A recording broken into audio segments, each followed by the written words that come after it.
Pernah nggak sih kamu ngerasa kayak tenggelam, dibanjirin sama feedback dari pengguna, keluhan di sana-sini, request fitur numpuk, sampai pusing kan mau mulai dari mana? Nah, di sini kita bakal bedah tantangan terbesarnya. Bukan cuma soal dengerin semua masukan, tapi gimana caranya kita nemuin satu aja masalah inti yang benar-benar pantas buat kita selesaikan. Nah, dialog ini pas banget ngegambarin dilemanya. Kita tuh sering banget dijebak antara noise, suara-suara berisik, keluhan-keluhan kecil, dan pain, yaitu masalah yang sesungguhnya yang benar-benar bikin pengguna frustrasi. Kuncinya ya di situ, bisa bedain mana yang cuma berisik, mana yang beneran sakit.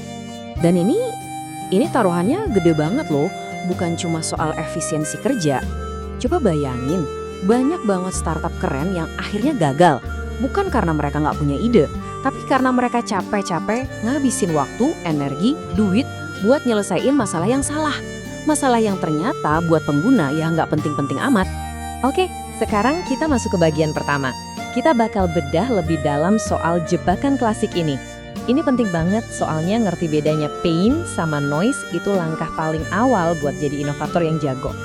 Gini nih cara gampang bedainnya. Noise itu ya keluhan sesaat, reaktif, cuma soal ketidaknyamanan contohnya kayak, duh warna tombolnya kok gini amat sih? Sepele kan? Nah, beda sama pain. Pain itu masalahnya sistemik, mendesak, sesuatu yang benar-benar bikin sakit kepala, bikin pengguna frustrasi, lagi, dan lagi, dan lagi. Saking sakitnya, mereka bahkan rela bayar loh asal masalahnya kelar.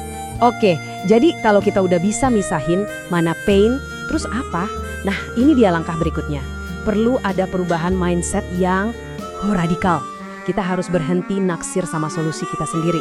Gantinya, kita harus jatuh cinta sama masalahnya si pengguna. Quote dari Bill Aulet ini ngena banget. Passion kita tuh harusnya bukan ke, wah teknologiku canggih banget atau produkku keren banget. Bukan. Passion kita seharusnya ada di keinginan buat mecahin masalah real yang dihadapi pelanggan. Itu yang utama. Tapi kenapa ya? Kok susah banget ngelakuinnya? Jawabannya ternyata ada di psikologi kita sendiri. Namanya IKEA Effect. Pernah kan ngerakit perabotan IKEA? Rasanya lebih sayang kan sama barang yang kita rakit sendiri? Nah, sama kayak produk. Kita cenderung ngerasa produk yang kita bangun itu lebih hebat dari yang sebenarnya. Akibatnya, kita jadi defensif, susah nerima kritik, dan ujung-ujungnya kita jadi nggak bisa lihat masalah pengguna yang sebenarnya. Oke, cukup teorinya. Sekarang kita masuk ke bagian yang praktis. Gimana sih caranya kita nyaring semua noise ini secara sistematis, biar kita bisa nemuin pain yang asli? Yuk, kita lihat kerangkanya. Kerangkanya simple, ada 4 langkah. Pertama, understand and observe. Pahami dan amati. Artinya kita harus keluar dari kantor, lihat langsung gimana pengguna kita di dunia nyata. Kedua, define the pains. Dari hasil pengamatan tadi, kita catat nih semua frustrasi dan kesulitan mereka. Ketiga, nah ini yang krusial, prioritize by impact.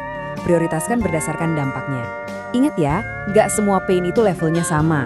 Pilih yang paling nampol dampaknya. Dan terakhir, frame the core problem. Rumuskan satu masalah inti yang jelas. Inilah yang bakal jadi kompas kita. Oke, pertanyaannya sekarang gimana cara kita milih prioritasnya?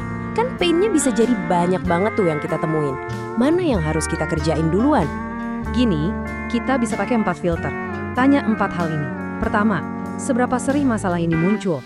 Tiap hari, tiap minggu, atau cuma setahun sekali? Kedua, seberapa besar dampaknya? Ini cuma gangguan kecil atau benar-benar ngebuang waktu, duit, bahkan bikin stres? Ketiga, berapa banyak orang yang ngalamin ini? Pasarnya gede nggak? Dan terakhir, ini yang paling penting. Apa yang mereka lakuin sekarang buat ngatasin ini? Kalau mereka udah sampai repot-repot bikin solusi tambal sulam sendiri, wah, itu tanda jelas banget. Pain-nya nyata dan mereka butuh solusi yang lebih baik. Nah, ada satu kali tool lagi yang keren banget buat ini. Namanya Jobs to be Done atau JTBD. Kerangka ini bantu kita buat mikir lebih dalam. Bukan cuma lihat fitur apa yang pengguna minta, tapi pekerjaan apa sih yang sebenarnya pengen mereka selesaikan. Jadi pengguna itu nggak beli bor, mereka nyewa bor buat bikin lubang. Paham kan maksudnya? Oke, anggaplah kita udah punya hipotesis masalah intinya. Eits, tapi tugas kita belum selesai. Justru sekarang masuk ke bagian paling menegangkan, uji nyali. Kita harus validasi, mastiin kalau masalah ini tuh beneran ada di dunia nyata, bukan cuma asumsi di kepala kita doang. Ini nih, pertanyaan yang harusnya bikin kita semua nggak bisa tidur nyenyak. Gimana caranya kita tahu kalau ini tuh beneran nyata, bukan cuma asumsi kita aja? Jawabannya simpel, bukan dengan debat kusir di ruang meeting. Jawabannya ada di luar sana, Kita harus keluar dan uji. Ada kutipan lucu tapi dalam banget. Show that the dogs will eat the dog food. Tunjukin kalau anjingnya mau makan makanan anjingnya. Artinya apa? Kita butuh bukti nyata. Bukan cuma jawaban, oh idenya bagus kok pas kita survei. Bukan itu. Bukti nyata itu adalah pengguna mau pakai produk kita. Dan lebih bagus lagi, mau bayar. Aksi nyata dan data itu yang nggak bisa bohong. Terus gimana cara ngebuktiinnya? Ya, dengan ngebangun yang namanya Minimum Viable Business Product atau MVBP. Ingat ya, ini bukan sekedar prototipe atau maket. Ini adalah versi produk paling simple, tapi harus memenuhi 3 syarat penting. Apa aja 3 syarat itu? Pertama, pengguna harus benar-benar ngerasain value atau nilainya. Masalah mereka terpecahkan.